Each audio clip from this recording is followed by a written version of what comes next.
yesterday since I did the audio backwards, and I want to tie in the master's prices to it. This is the Joe Gaither Show on BamaCentral.com.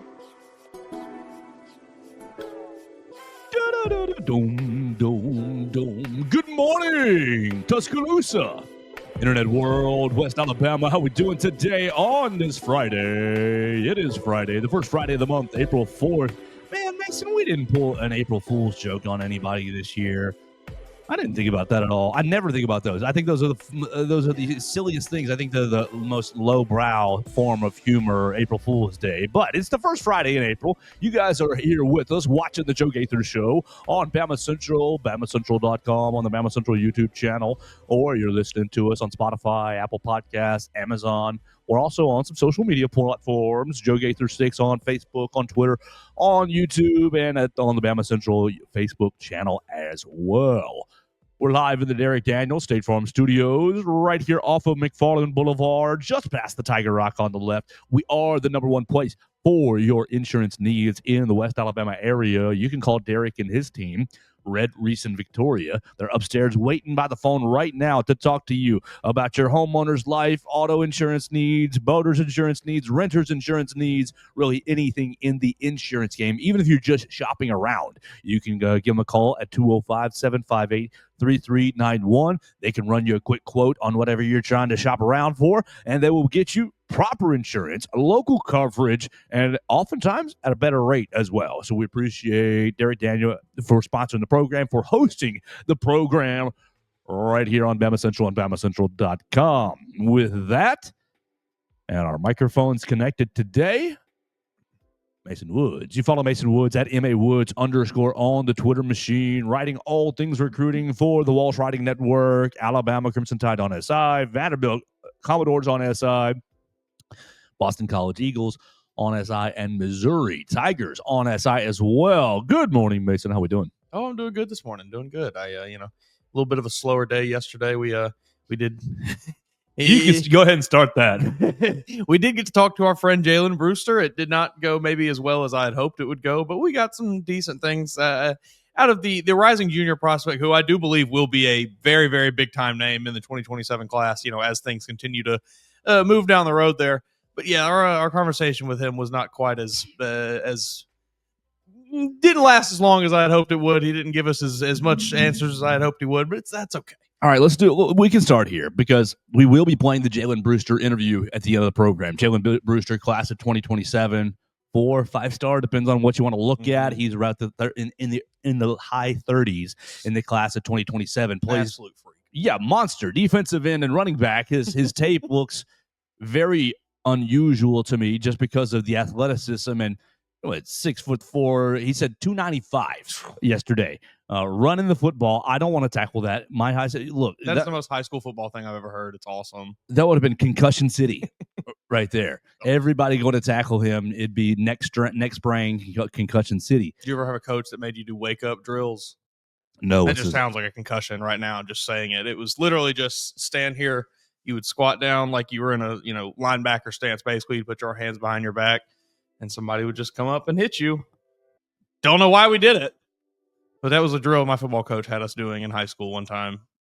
Just standing there taking hits to the face? Literally just standing there getting hit in the face. Many of us got concussed. We didn't do it again after that. The most insane thing I ever had to do in my years. I'm sure he saw it on the internet, and he said, "They're just going to get these boys tough," because he was one of those types. And sure enough, he lined up about 20 of us up on the sideline there. Okay. And then just, it wasn't like full speed or anything. We just had somebody come and, about 50% and just basically run through you like they were tackling you. You just had to sit there and eat it. So you were the tackling dummy. Essentially. Yeah. So dumb. Ridiculous. Mm-hmm. Ridiculous. Mm-hmm. Yeah. He didn't have a job after that season. So, it was, we went 3 coaches in 4 years. Oh, now we did Oklahoma drills about every third week or so for the first couple of weeks. Bull in the Ring, that was a good one. Bull in the Ring happened. Bull in the Ring happened my freshman year, one time on our freshman team, and I think it was a moment coach was trying to be like, who are these kind of guys? And We had a linebacker, defensive line type who did not last at our private school, and he went crazy during his time in the ring. And I mean, great. I mean, that's what you need to be doing if you are in the ring. He went crazy, and we discontinued the drill during the summertime when we weren't allowed to like technically touch footballs because it was against AHSA rules or whatever. We would play something, and our coach's his first name was Elijah, and he would call it Eli Ball, and it was basically rugby with like a lot more football elements involved, and we would play it with a rugby ball, but it was there was forward passing allowed and things, and it was just full contact. Nobody wore any pads or anything. So it's football with a rugby ball. Yes. That was our way to get around it. Yes, it was so dumb, and no pads. We're all running full contact at each other, and he thought he was so smart. He thought, I'm just getting away with it. Tough. It was very stupid. AHSAA. We went 0-10. They're never going to get me. They're never going to get me for violating the rules. AHSAA. There's a reason we didn't win many football games at the old JP2. Are they still JP2 up there in Huntsville? Technically now, I guess they are. What is it? St. John Paul II Catholic SJP2 now. Okay, great. Well, we've got a couple things to do today. I want to revisit some conversations that we had yesterday after we talked to Katie. I want to talk about concession prices next week at the Masters and how they tie it in with yesterday's conversation with Coastal Carolina. What can we do, Greg Byrne, to get concession prices down across the board? That's on my brain. I want to talk about this scrimmage. Alabama is scrimmaging today. Alabama football is scrimmaging today. We will be over at the Bryant Denny press conference room about 3:00 today, hearing from Kalen DeBoer. He's going to say, the team looked great. Pleased with the progress. We're not going to know any. Here's what I need to do, Mason. All right, here. Since only my friends watch the show, which is great. Awesome. That gives me some freedom to ask you which, Mason, I've got a couple of friends who will go unnamed that have access to Bryant Denny Stadium, that have, no, this gate could be left open for you. Oh, that gate could be a good place to sneak in from. I have never really asked them, but on days like today where their scrimmage is happening, this will be the third or the fourth time that I've thought, I think I could sneak in and just sit up at the top and sit basically in the hallways, in the breezeways, and not be seen and actually find out what's going on in scrimmage. Should I leverage and sneak into Bryant Denny Stadium today? That's a good place to start. Should Joe Gaither ruin his career, ruin his journalistic, everything that the tiny things that we have built, and sneak into Bryant Denny Stadium today? While I think the likelihood of actually getting caught if you did go through with your plan of just hanging out up top, posting up in one of the breezeways there is pretty slim, may not be worth the risk, because even if you got in there, are you going to see that much anyway?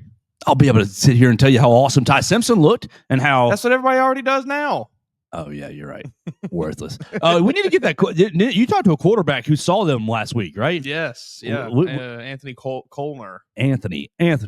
We need 10 minutes of your time, Anthony. We'd love to have you on the show. 10 minutes of your time. It'll be better than the 15 minutes that we had with Jalen Brewster. I was expecting a challenge. I was not prepared for the challenge ahead. We'll say that. And we want to put it on us, not on Jalen. Sure. We didn't ask the right questions.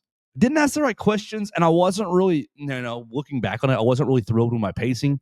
I felt like one thing we can do together is when the guy finishes his answer, both of us, not me, not you, both of us need to take a half second, just a pause, just to give him a second to like, oh shoot, do I need to keep do I need to keep answering? Like we need to be the professionals. Be like, we're fine in the awkward silence. We just stare at you for a second and just see if he wants to fill the space. You got there. More, bud. Yeah. You got a little more. Because it was a lot of short answers, which. Like I said, we prompted him with, answers that could be answered like that. So I guess it's on us, but maybe we just got to be better in the future. Absolutely. We do have to be better, but it is a good thing to start with. Nice little progress. Very happy, very thankful to get him on. Maybe, maybe I think he's set to visit in June, I believe June 7th, I think is when his official visit is. So maybe, who knows, maybe we can get him on again and get a little more information about how that visit goes.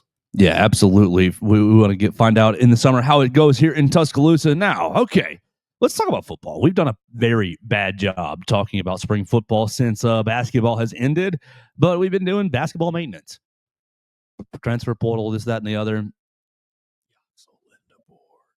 I don't know if No, happened. yeah, Yaxel is an interesting. There goes my ADD. I had a thought on Yaxel. Are you better off Yaxel Lindenborg going to the NBA and being first, second round pick or whatever you are, late first, second round pick, non-guaranteed money, might be playing in the G League next year, or go to a high level university for $3 million, for $2.5 million, for $2 million, play 35 games, still enjoy the college experience, be big man on campus for one more year, less travel, more meals catered to you. It's like you just keep throwing the thing. I don't know why you would go to the NBA unless you were guaranteed basically as a lottery pick. Yes, I'm sorry, this is where my silly boy brain goes, but I'm going to go to an environment where lots of potential wives could be like if you're in the NBA, like that is. I would not want to be a single man in the NBA because you do not understand. You do not. It's very hard. I think it would be very hard for me to decipher intentions. Does this person have the best intention for me?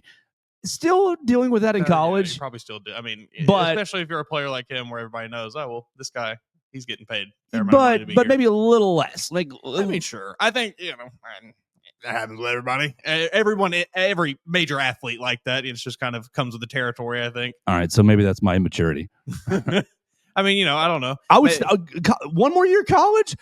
Sign me up for that. They're feeding me. I think I mean, sure, the social aspect and stuff is cool. You get to be a kid for another year. That's awesome. Yes, you're not living real life. You don't have to, you're not jumping on a plane 3 times a week. You don't have to deal with, the stupid media stories like we're seeing today about the NBA with this Ja Morant gun saga once again, where he gave some finger guns and everybody's losing their mind over it. I would absolutely return to college, especially if you are in a Yaxel Lindenborg situation where I don't believe really anybody has him, at least that I've seen, listed as a first round pick. I think a lot of stuff that I've seen is, he's in the second round, which, I mean, comparatively, you just come on back.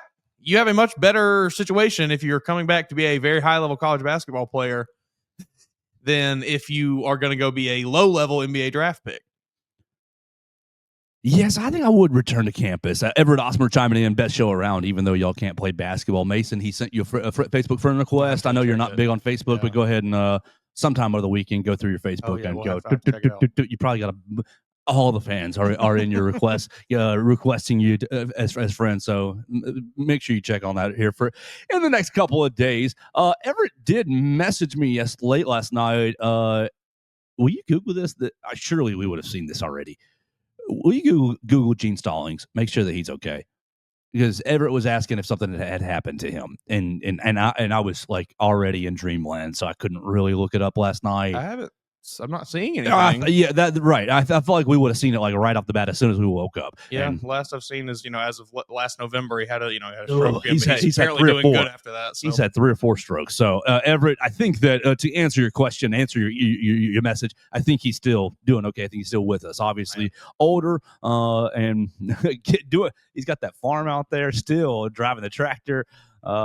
So prayers for continued health for Gene Stallings. Just wanted to circle that loop with Everett Osmer there. That's a dying breed right there. You're not going to catch me at a ripe age of 90 driving around on a tractor, tending to my farm. I will be holed up in the recliner, probably watching Derrick Henry highlights or something. Just like,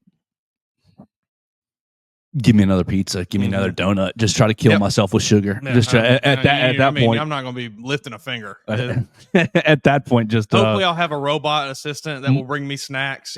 More comfort, please. More comfort until you take me out of my misery. I'll be sitting there in my VR. Everything will be virtual at this point. We'll be eating like virtual food, and we'll be having AI assistants come help us. Oh, that's type in your notes real quick. AI. That is something. We'll go there after football. We've teased to go to football about 4 times now, and then gotten distracted, which is great. That's the way I want to do it. you got a scrimmage today. And Dun, dun, dun. you've got opportunities. Okay, all right. I'm going to put my football hat on. If I were a crazy Alabama fan, I would be worried about the inside linebackers with Deontay Lawson not being available for spring. What's happening with Nakai Hill-Green? Is he learning the defense? Is he calling the defense? Who's calling the defense? Is it Caden Jones? Is Caden Jones rising sophomore? Is it QB Reese rising sophomore? Because outside of the veterans, I mean, help me here. Outside of the veterans, you've got Deontay Lawson and Nakai Hill-Green. Outside of the veterans, you've got a bunch of rising sophomores and incoming freshmen. You've got QB Reese, Caden Jones, and you lost Justin Okoronkwo to the transfer portal to South Carolina. So really, it's Deontay Lawson, it's Nakai Hill-Green, it's Yanzi Pierre still back there lurking around. Yanzi's on the outside. Yeah. You got Abdul Sanders, the freshman. Came in. Luke Metz, another freshman. Ooh, I mean, really, it's all freshmen and rising sophomores besides Lawson and Nakai Hill-Green. You got Justin Jefferson. Yeah, thank you. That's who I was missing. That's the name I was missing. Perfect. But Jefferson was limited. He was on the limited list. So still banged up from previous fall. But I think that he's much less of a question mark injury wise than Deontay Lawson. Maybe. What do we think the extent of, or I guess not the extent rather, but just timetable for Deontay Lawson? Do we have any idea what that looks like? Did he tear it in the Oklahoma game? I want to say that. Pretty sure it was. Pretty sure it was Oklahoma. Where the winds go pouring on the plains. Look, 6 months from November, December, January, February, March, April, May. Yeah, against Oklahoma. So that puts you at end of May, June for 6 months. I think he's going to be ready for fall camp. Maybe in a limited capacity at the start. Right. My brain is clouded by personal memory. My brain is clouded. Personal experience is the greatest experience. Buddy, five knee surgeries on my left knee. Again, average athlete, extremely average athlete. Not even in the Deontay Lawson class. Not anywhere sniffing the stratosphere. But my personal experience in my brain says, "Oh man, that's going to be really hard to come back from. Oh man, you're not going to be the same." Look. Average athlete was even less average after my knee. So I hope that you're able to recover, because Deontay Lawson's a player that I've been covering since he was at Mobile Christian. And does it matter at all? No, it doesn't. But when you see a guy, look, I was at Deontay Lawson's last high school football game. ACA beat him, and he was so gracious enough to give me 5 minutes after the game. Buddy, my high school career just ended, and you want to interview me because I'm, hot shot recruit? Sure, I'll give you some time. He was not rude about it. Oh yeah, sure. And he gave me 4 or 5 minutes of answers. He was a beast for Mobile Christian, playing offense and defense. And then I think he's had a good time, a good career so far at Alabama. Not a great career, not exactly what I would have thought we would have gotten out of him. Sure, I think a good year here though can, He's just last year he was he was a stud last year. Oh, he's such a beast until he tore up his knee. I hope that he can get back. I'm concerned. Yeah, I think something that people kind of a lot of times forget about injuries like that is the mental hurdle as well coming back. Like it's we know what the physical, like doctors and things will say the physical kind of timetable is. It's like, oh well, we've seen other players come back in 8 months or 6 months, whatever it is. But it's like, every player's brain is totally different. Like it's a whole nother thing to mentally be able to convince yourself that, hey, this knee that's been torn to shreds or whatever, ankle, whatever it was, lower extremity, whatever it was, that's been torn up is healthy and fine for me to go full speed on again. Like that is a mental hurdle that you have to jump over. That's not easy to do. Now, obviously, I don't know Deontay. I don't know what he's thinking, but I imagine that is, certainly going to be part of the recovery process. So I'm concerned, but hopeful. I mean, you think about some of the elite athletes. Adrian Peterson was better after his ACL injury. So maybe Deontay Lawson, everything's going to work out just fine. But I have more than mild concern for the inside linebacker position. Not like level 5, DEFCON 10, sound the alarms concern, but okay, consider it how it was last year with the secondary. It's a little bit less than how I was. I mean, we were all I think 7 or so out of 10 concerned for the secondary. I think I'm more 5.5, 6 about inside linebacker, because I think if you're going to get a good player in Justin Jefferson. Mm-hmm. Nakai Hill-Green is going to give you physicality. Is he going to be a good fit in the system? No idea. No idea. Also, if you return to your previous self, good. If you get that out of those 3, then I think that you will have had you're going to look back on your inside linebacker room and be like, all right, it was good. It wasn't as bad as we thought. Yeah, I think you're in a little bit of a tough spot because, if you try to go target anything in the transfer portal with these 10 days you got coming up here in the end of April, I think it is which sophomore do you run off? Which freshman do you run off? And you're bringing somebody in like they don't know anything. They don't know this system. The guys that you have here at least know it a little bit, and you're just really banking on Deontay Lawson coming back to that. Hopefully to at least the same level he was at previously. If not, hopefully he gets even better, but we will see. But you're really counting on that a lot, because outside of that, your options look a little bleak, because it's either inexperienced players that know the system a little bit, but they're very young, or an experienced guy that has never been in the system. So today's scrimmage, I think you on the defensive side, Jefferson will be out and Lawson obviously will be out. So it's going to be Nakai Hill-Green. You're going to have Caden Jones. You're going to have Abdul Sanders, Luke Metz, Duke Johnson, QB Reese, all kind of rotating in right there. You're getting some buzz. Apparently, Abdul Sanders led the team in tackles in the last scrimmage last week. So true freshman, modern day monarch, early enrollee. Sure, we know what those modern day players can be like, dude.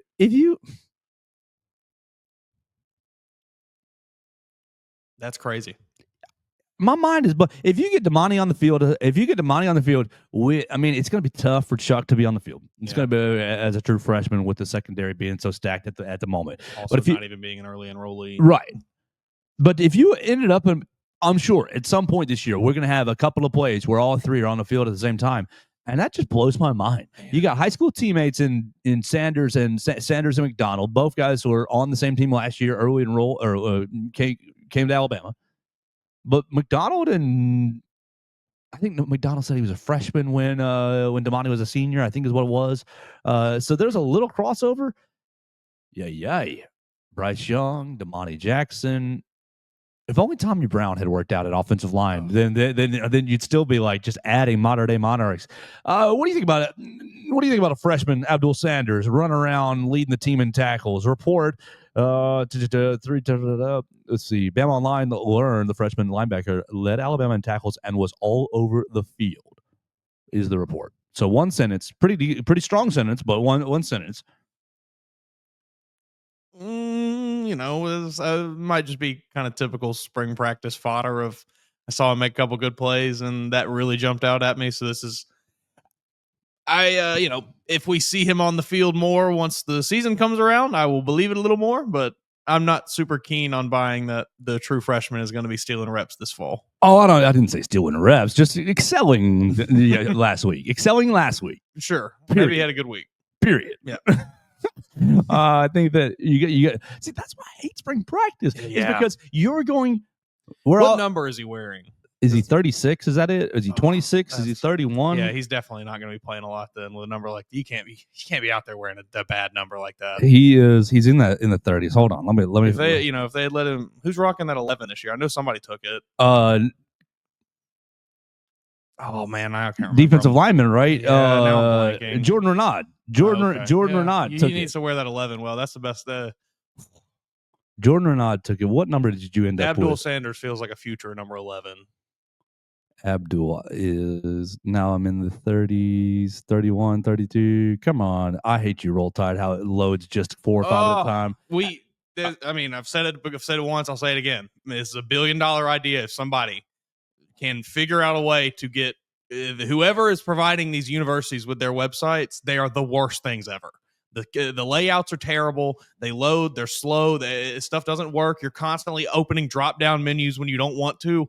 Someone partner with all of these schools and just give them good websites. You will make buttloads of money. He's wearing number 35. You like it or no? I don't like that at all.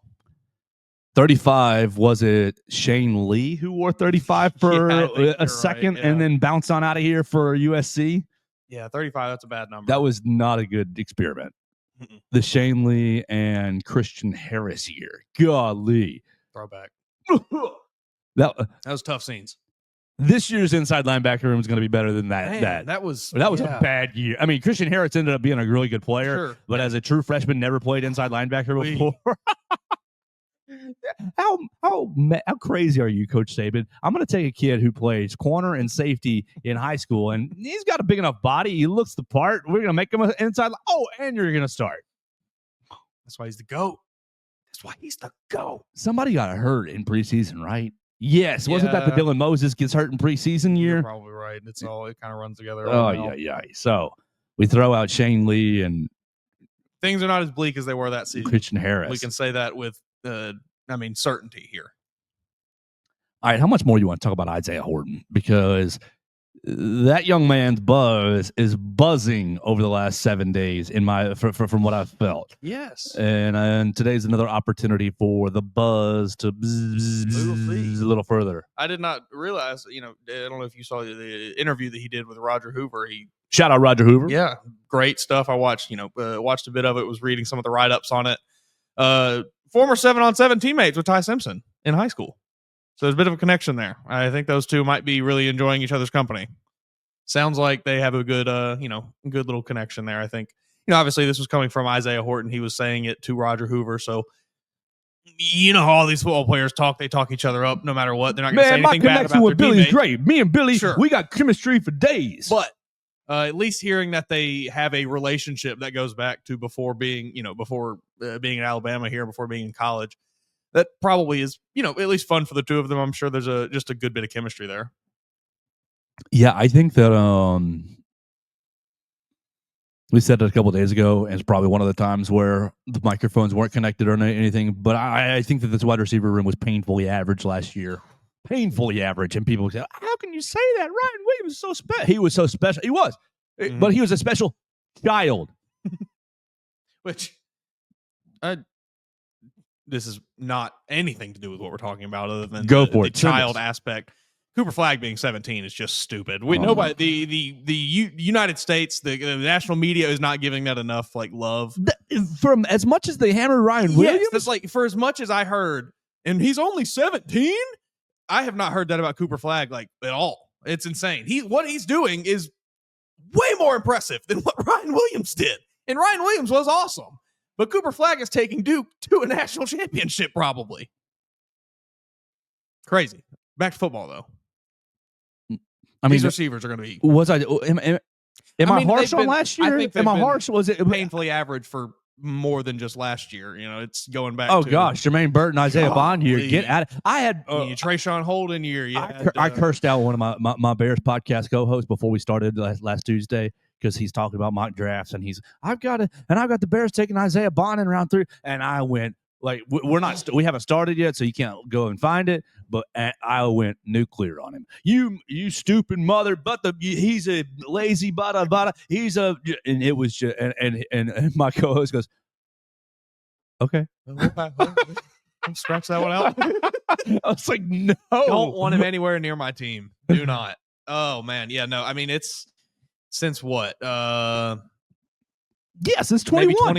Since 21, yeah. you got Mechie and Williams, and even that you could talk about was not even really a complete room because as soon as one of them goes down, the room goes into the gutter. Yeah, you go. Mechie goes down in the SEC title game, and okay, you work your way through the end of that game, and okay, Williams tears it up in the first quarter and changes in the national title game. He goes down, and it's like, well, have any of you guys played wide receiver before? Do your hands function, Ajayi Hall? Jaleel Billingsley? Grip the football in the air. Oh, Ajayi Hall, you pull that football down in the end zone, Ajayi Hall, and you've won the game. And you're probably still here, and you're an Alabama legend, and we deal with all your head problems, and it's all. I still believe in Ajayi Hall. So, yeah, it's been since 21, so 22, 23, 24, 3 years of mediocrity. Yeah. with some standout. Sure. Yes, the occasional standout. I mean, you mentioned obviously Jameson Williams was fantastic, and Mechie was a very serviceable wide receiver too. And maybe given a bit of an opportunity in the NFL, we'll see what he does. But you just really haven't had a trio of guys. You've had one, maybe two guys. So I'm excited. I am excited about this wide receiver core because I think Isaiah Horton is not better than Ryan Williams. No, don't hear me say that. He just allows you to do things different. Gives you more options than Ryan Williams does. Right. I've been listening to a lot of Ben Johnson, new Bears head football coach. Great. We're excited. He's going to win 2 games next year. Awesome. But his take is you want to build a football team a little bit like a basketball team. We talk about skill position players, skill positions, because you don't want 5 guys. You don't want 5 skill guys who are all speed guys. You don't want five guys who are all height and big power guys. He said you want to mix and match. I think Isaiah Horton does that.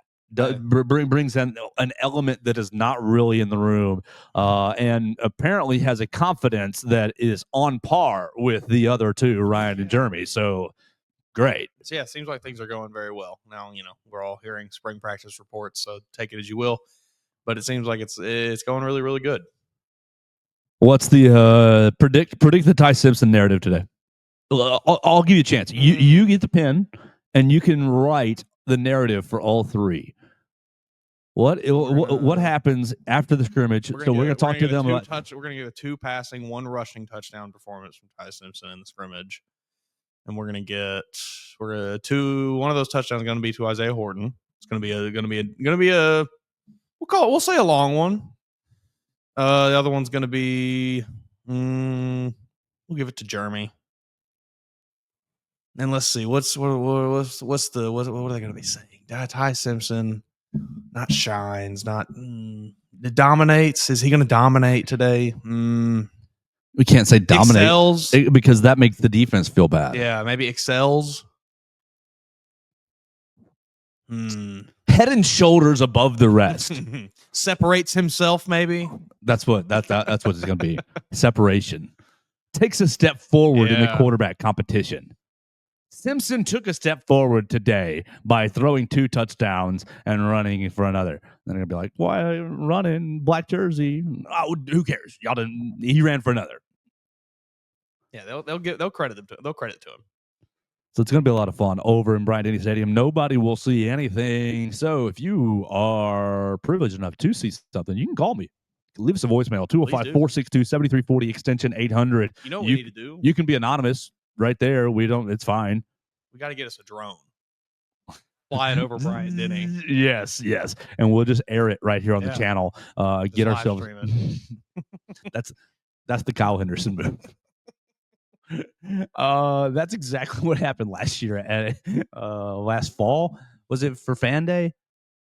Fan Day, we're all out there, and somebody is filming back and forth. It's like, oh my goodness. Yeah, they tell you can't do that. All right. So, but if they didn't know, yeah, right. If they didn't know, then it's okay. If you fly a drone high enough, they won't hear it. We're gonna have to drop some money on this drone. No, it's gonna have to be a good drone. But we can get somebody from Russia to send it in, or somebody from Ukraine to send it in. They've got the real drones. Mason, let's do something a little fun, and I want to play my new commercial. We look, we're so happy to be sponsored by Warren Tire and Auto. You guys can jump in and sponsor the program any way you like. We'll be happy to take care of you as best we can, any way we can. And Russ Warren was over at 15th Street this past week when we chatted with him, and we just filmed this little commercial. And so we're throwing this in here. We're going to go from here to where? To concessions, and then we'll finish with Jalen Brewster. How about that? So here's Warren Tire. We're going to take a quick break, and we'll be right back.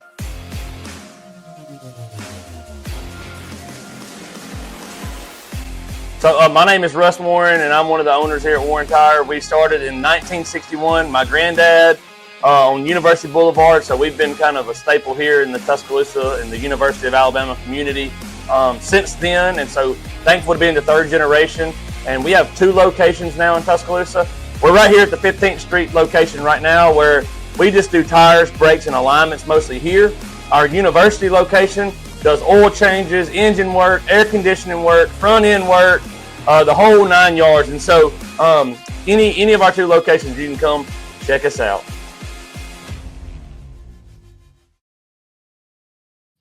All right. What do you think? A little too loud?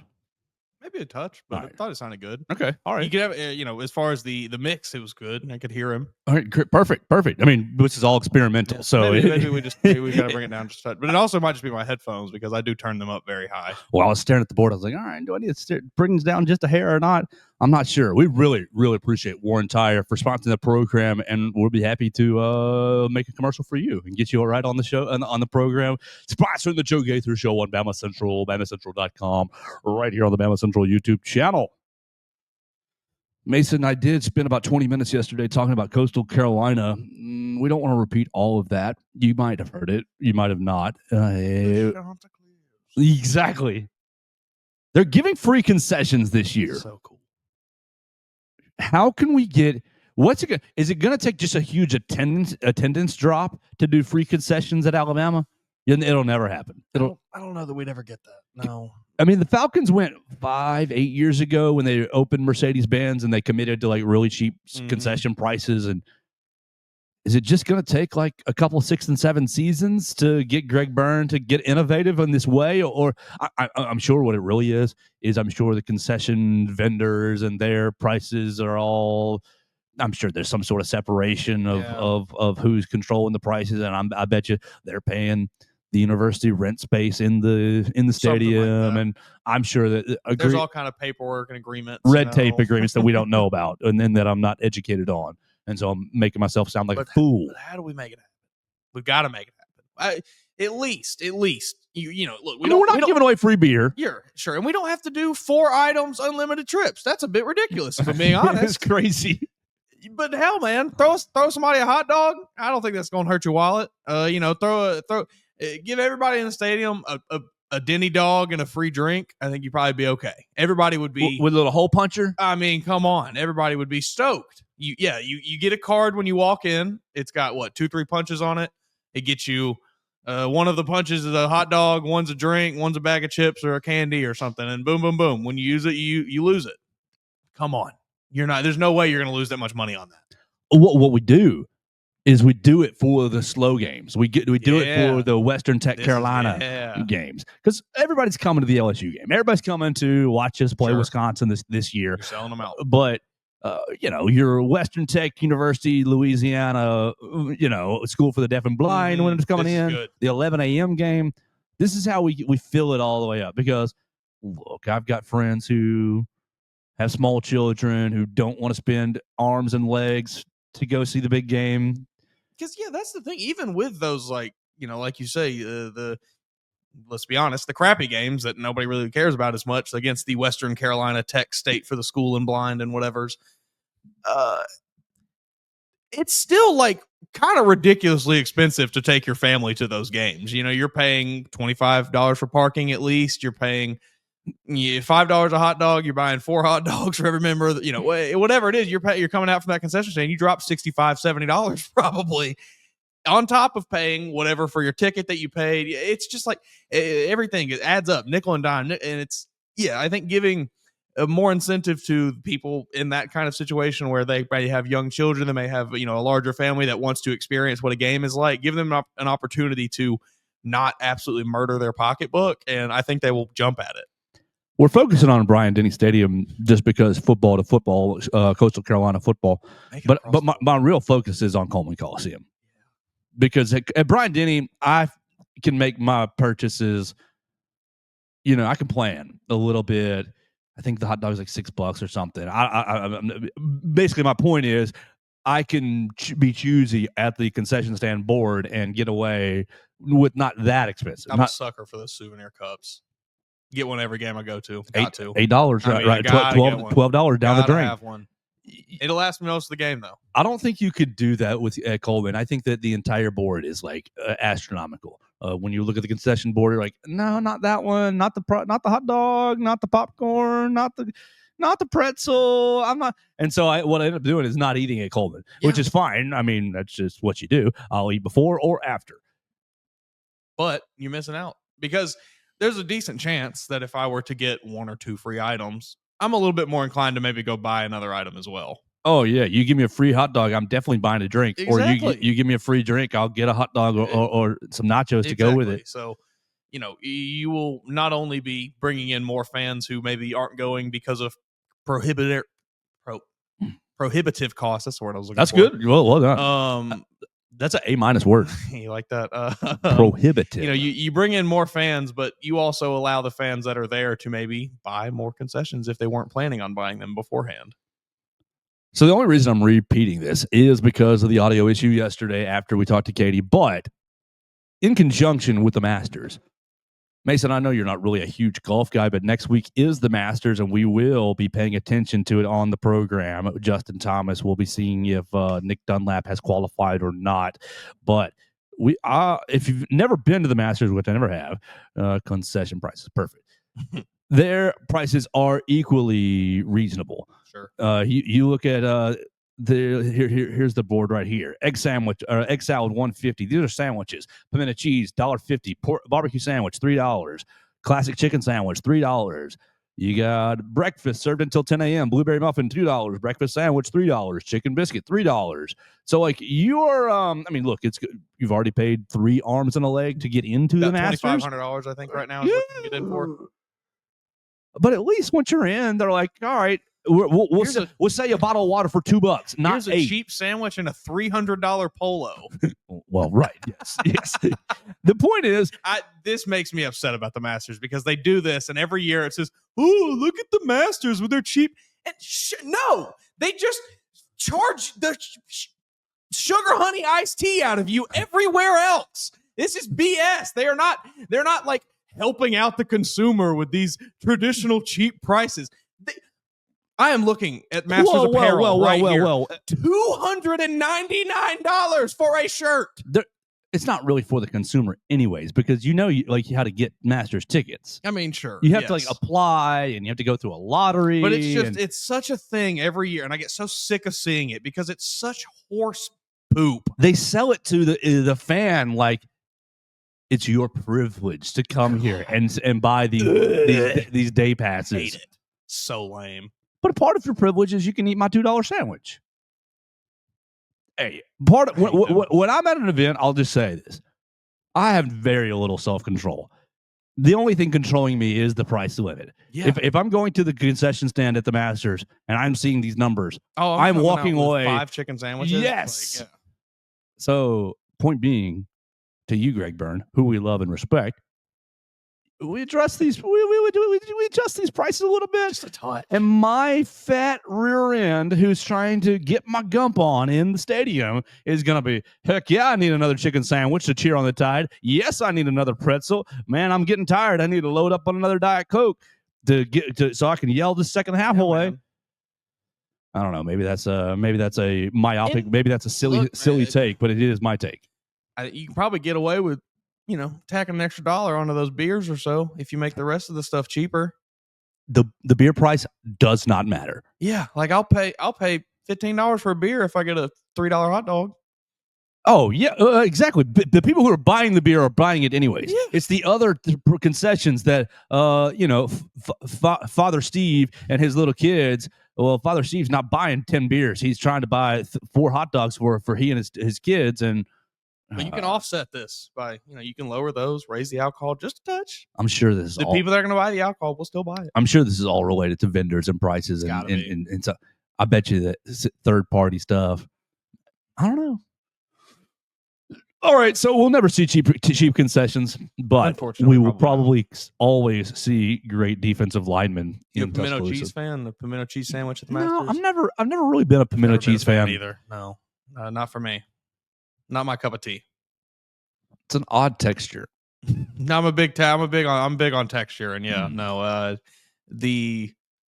don't want to get into it in detail, but we'll say it's not for me. I would be coming out of the Masters concession stand with maybe this. I like the way that chicken biscuit sounds. Heck yes, I'm going. I don't know if I'm going to trust their barbecue that much. No, well, it's Georgia. That's fair, but they're probably out there really slow. Yeah, they might be. I'm probably walking away with a nice ham and cheese. That sounds good. Yeah, I'm starting 8 a.m. Opening round. I'm going coffee, chicken biscuit.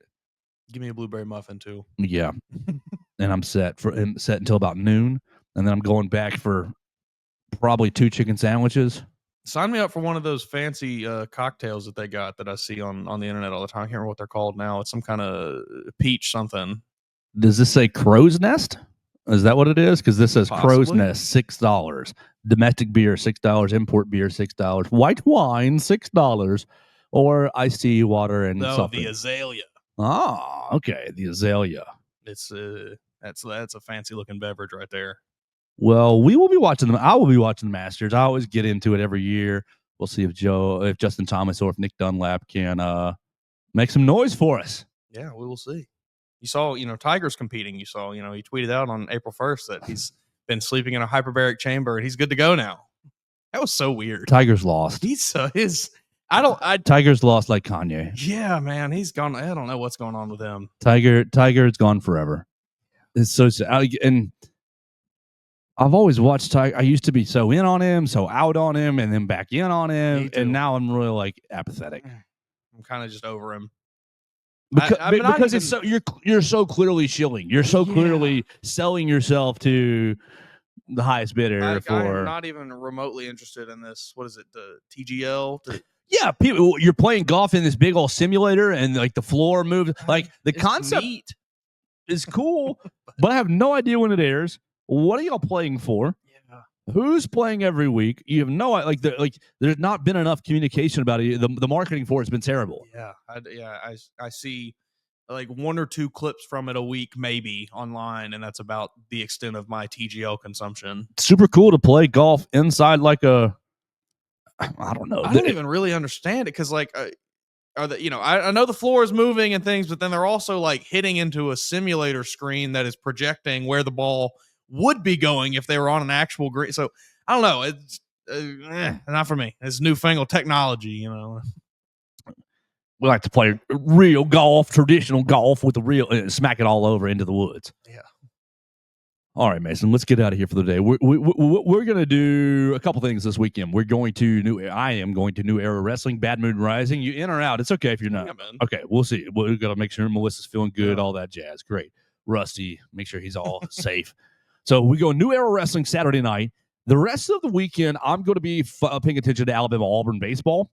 I'm going to be paying attention to Alabama softball, Alabama-LSU softball. The transfer portal, we'll see if Alabama can bring anyone in or not. We will have Kalen DeBoer at 3:15 over in the Bryant Denny media room. So we'll hear about this great scrimmage that everybody's going to play so great in today. So you can see that on the Bama Central YouTube channel. We've got a staff meeting with Chris. Is there anything else that I'm missing for today? SmackDown tonight. Rumors of The Rock appearing. I'll be interested to see. The final boss will. Are we going to finally get any bit of explanation as to why John Cena did what he did? No, I don't think we are. And that feels like the missing piece of the story. Yeah, I know that they're playing the slow burn thing, but I need a touch, just a little bit, because we are so confused and we have no idea why he did what he did. It just doesn't really make any sense. So in my spare time over the last maybe 2-3 months, I've been watching all the old WrestleManias, just kind of going back through them. And the last 2 days, I've been on 28 and 29, which are John Cena, The Rock 1, John Cena, The Rock 2. And so I've been I watched them, and I was still trying to think about, okay, how is this going to tie in? Will it tie in? Probably not. Fun matches from, what was that, 2010 and 11 or so, roughly. But yeah, that's the missing piece to me. Cena, last week on Monday, the Cena, that was great. Did not anticipate Cody Rhodes being as good as he was. I thought he did well for himself. He said, "Did they choose you, or did some man in the office choose you?" Oh. And he said, I built some guy we don't talk about anymore. John Cena says, well, I build empires for billionaires. You just steal from their kids. Yeah, both of them were so good. So it's good that I've seen the online discourse basically split 50-50 on whether or not Cena crushed him. Yeah. Do you think he crushed him? I don't. I thought it was pretty even. I mean, personally, I did not come away from that thinking like, oh, he cooked Cody Rhodes. Like, I thought Cody Rhodes did just as good on the mic. Our friend Will Miller texted me after. He goes, Cody got cooked. I was like, did he? Are you sure? I think so. I thought he held his own. I thought the Jorts comment was very funny. It was really good. It is a low blow, but I thought it was a good one. Great stuff. So tonight we'll do that. We'll have Alabama Auburn baseball, and we'll talk to you on Monday. On Monday we will be with Theo again, and I'll reconnect the daggum mics because Theo had so much good stuff last week from his time in New York and everything, and the entire tournament. And Theo was we got don't tell Theo, but he's good at this. So we're going to keep his ego as little as small as possible, but we do need to be utilizing him. We'll hear from him on Monday, and we'll talk to you guys as well. Leave us a comment on all the social media machines at Joe Gaither 6, Facebook, Twitter, YouTube at MA Woods _ on the Twitter machine. Call us on the voicemail line 205-462-7340 extension 800. Oh, this is why we're closing the show, so that we can play our interview with our we're closing the show right here so that we can play our interview with the defensive lineman we got to chat with yesterday, Jalen Brewster. Jalen Brewster joined us for about 12 minutes, and here it is. It was like interviewing a rising junior in high school. I appreciate Jalen Brewster for giving us his time, but maybe not as juicy as we were hoping for. Hey, welcome back to the Friday edition of the Joe Gaither Show right here on Bama Central, BamaCentral.com. You guys are watching us on the Bama Central YouTube channel, listening on Spotify, Apple Podcasts, and Amazon. We appreciate everybody hanging out with us on a Friday. We're going to have a lot of fun here. We have talked to a lot of Alabama football recruits in the past. We have not done so in quite some time, but Mason Woods has been hard at work working the recruiting trail, and he's got us a great one to talk to today. And I am so excited to chat with defensive lineman Jalen Brewster out of Texas, out of Cedar Hill, Texas. And he is really one of the who's who defensive linemen in the class of 2027, a rising junior. You look at all of his recruiting profiles, and every single big name profile is after him. So I'm excited to talk to him. Jalen, thank you so much for your time today. How are you? I'm good. How you doing? Very, very good. So, Jalen, we're doing good today. I thank you so much for joining us. I really, really appreciate it. We're really happy to talk to you. The first thing I got to ask you, immediately when you go to the, you look at you as a prospect, the thing that jumps off the page is just how big you are, how well you're able to move for how big you are. Have you always, growing up, were you always just kind of bigger than everybody? Did you hit a big growth spurt when you got to a certain age, or were you always just kind of this much bigger than everyone? Yeah, I ain't gonna lie. I've been big since I was like 5. What do you think is it, what is it that allows you to still be able to move so well? Because, I'm watching your highlights, and, you play a little bit of running back. We introduced you as a defensive lineman, but you do line up on the other side of the ball a little bit. What is it that allows you to just, you move like you're 50 pounds lighter than you are. How do you do it? I just train speed and agility every day. I'm watching you play running back. What do you like? What do you like better, offense or defense? Defense.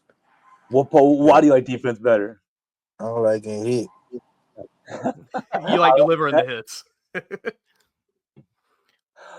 So tell us about your football journey. When you start playing football, and really, what is it like playing football at Cedar Hill? I got the pads when I was 10. Yeah, I just fell in love with it since when I got out the womb. Is there growing up, was there any I read that you were a big fan of Von Miller growing up. Have you got me? You got me, Jalen? Can you hear me? All right, yeah, I can hear that. Okay, good. So I read that you were a big fan of Von Miller. Is that still a player that you really try to model your game after, or is there another player that's active, maybe college or NFL, that you've kind of pivoted to now? Outside Jalen Daniels, play with the Eagles. Oh, yeah, for good sure. pick. You guys can follow Jalen Brewster at Jalen _ with the 8 in the middle. J8YLEN _ on the Twitter machine. You can join him right there, follow his football journey and his recruitment. The other day, Jalen, you tweeted out that the University of Alabama offered you a scholarship. So put us in that moment and walk us through kind of what happened right there. I was lit. I was getting ready to train. Got a call from Alabama. Talking about how they love how I play. How they love I play running back and D lineman. Said they love the offer. Who was on the phone? Who was on the phone? Coach T. Jones and the D line coach. What do you know about Freddie Roach, the defensive line coach? I don't know much about him. He played here at Alabama. He played linebacker here. He's been the defensive line coach for maybe 4 years or so. 4 or 5 years. What is it, Mason? About that long? Yeah, something like right about that long.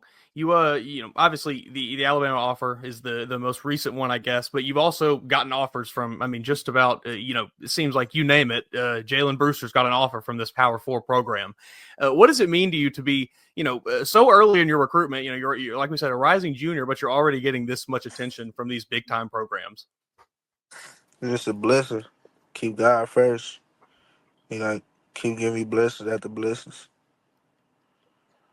When you're out there playing football, what is it like in Texas? Everybody says it's bigger in Texas. I'm looking at your highlights, and you're popping off the screen. So, at a young age, what's it like excelling at such a high level football? First, I ain't gonna lie, I was nervous about it, but I got in the mood, got in the groove, just went off. When I read one of your interviews that you talked about Bowie Feaster, and he's a big name on the recruiting trail. What was it like playing against him? So I've been playing against him since I was we used to play on the same team. Okay. Growing up. Y'all are getting recruited by a lot of the same programs. Have you guys talked about maybe linking up again at the next level? No, I ain't talked to him in a minute. Okay. I look at your schedule, Cedar Hill schedule. At the last of it, I see Duncanville. Did you play Keelan Russell last season? Yes, sir. What's he like? What was it like going against him? That about fast. I ain't even gonna lie. Do you think early enrollee at Alabama, would it be crazy to see him starting next year? I have no. I mean, we've barely seen him over here. Nah, he for sure can start at Alabama. Yeah. What was he like as a quarterback? Big time passer. You said he was fast. Big time runner. How did they use him? He really can do both. He can run. He can throw the ball when he under pressure. Oh, what about you? I mean, when you're rushing the passer and you're getting after it on the edge, are you trying to? Do you like speed rush more? Are you a power rusher? I mean, I'm sure you got a bunch of tools in your arsenal. What goes through your brain when you're lining up on the edge? At first I was really just a power rusher long arm, but like I added some moves, so just. What is it? I just had the tab. 6'3". I have this at 277. Is that accurate, or is 302 accurate? I've got several numbers. 295. 295. Oh, Yeah. all right. So you're talking about training. What are the things that you're doing to train? We do. What we be doing? We be doing 5, 10, 5. I mean 5, 10, 5. Then we do broad jump. We do a lot of speed and agility work, and then we do recovery after. What do you like to do when you're not training and you're not playing football? Hoop. Yeah, you into basketball, NBA? Nah. AAU. Nah. I'm sorry. AAU. AAU. Okay, so Yeah. you don't watch it in your spare time. You like to play. Yeah. Okay, bet. Point. How's your basketball game? I play center. Maybe a little point center. Yeah, I can dribble the ball a little bit. Oh, okay. We got to get you on the basketball team, as well. 2 years from now, we've had Alabama's had a couple football players that have flirted with the basketball team, but we never had anybody do both. Can we get you to flirt with Nate Oates? Get you on the squad? Yeah, for sure. I'm a hoop. You like the NCAA tournament? You watching that? Nah. No time for any of that. Uh-uh. What does spring look like getting ready for your junior year? Oh, it's looking great. We gonna dominate this year. So How do you feel about the team as a whole? You know, I looked at your schedule a little bit. Obviously, you've got some tough matchups. Given just Texas football is tough in itself, what do you feel like your team might do this year? if we come out playing hard, we should win every game. So you got the call from Alabama the other day, and they offered you, but you haven't been to Tuscaloosa yet. Plans are June, July. Is that what I read to come to Tuscaloosa? What are you looking to see when you come here? The culture of football. You know how they play Alabama football. What are you hoping to see when you get here? Like, what will tell you what the culture is like? Just a feel, or is there something that you'll? I mean, you've been on other college campuses, so you'll have things to compare it to. It's really. Cause I talk to a lot of players, like when I go on the visits, how they see, how they think about this college. So that's how I really tell her from it. You mentioned that you fell in love with football really young. Is it something that is in your family? Did your dad play football? Any brothers, sisters that have played, or any brothers that played football? Any uncles or anything like that? Yeah, my pops played he played college at Ball State, and then he got went to the Cowboys for 3 years. Oh, okay. You grew up a Cowboys fan, I guess. No, Oh, okay. Anybody? Who are you a fan of? Ravens. Okay. That's a good. You've had a pretty good time, I guess. I mean, I'm a Titans fan, so I cannot share that same joy. What do you think? You and Lamar Jackson, you coming off the edge? You taking him down? I hope. What are you looking for in your college? I mean, you're early in this journey. A lot of things to look for in a college. What might be some of the things that you're looking for? You talk about the culture. What else? That life at the ball. So What might you want to do if you weren't playing football? business. Under the business. Start a business up. Anything you're particularly interested in? Any line of business you'd want to go into if it wasn't football? What you call it? A fitness business. Started my own gym. Oh, nice. Brewster's Gym. Yeah. We got to go. We got to get a membership and get us in shape at Brewster's Gym.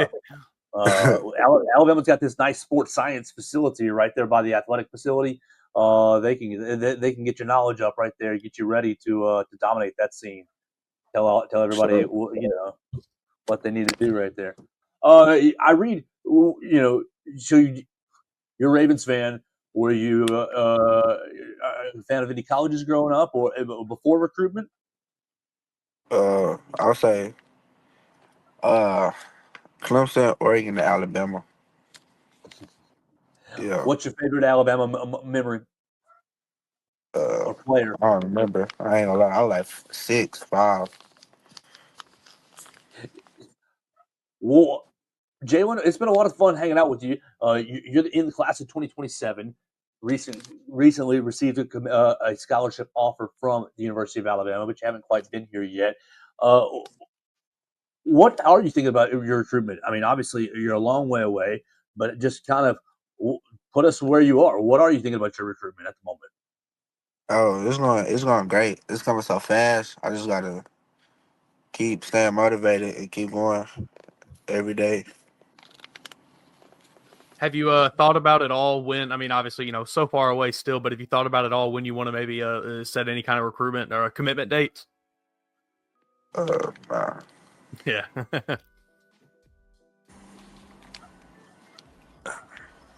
Well, Jalen, I thank you very much for joining us. I'm not sure if you can hear my dog about barking over there. He's gonna ruin the show here. seriously cannot thank you enough for joining us. We really appreciate it. We're very happy to get, a prospect of your caliber on the show. I'm excited to see where you go with your recruitment here. Hopefully it's Alabama, but we will have to see. Thank you for having me. Thank you so much. We will. Thank you very much, Jalen.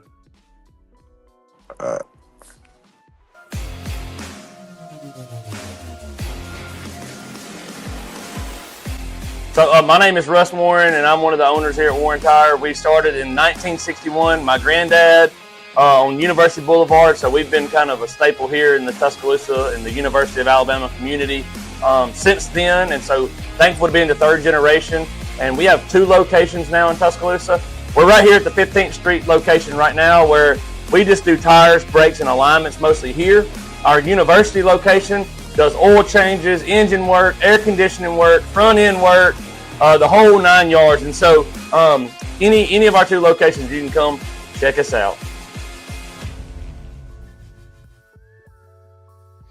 And that's our time with Jalen Brewster, and we want to thank Russ Warren and Warren Tire for sponsoring the program. We want to thank you guys for watching the show on the Bama Central YouTube channel, listening to us on Spotify, Apple Podcasts, and Amazon.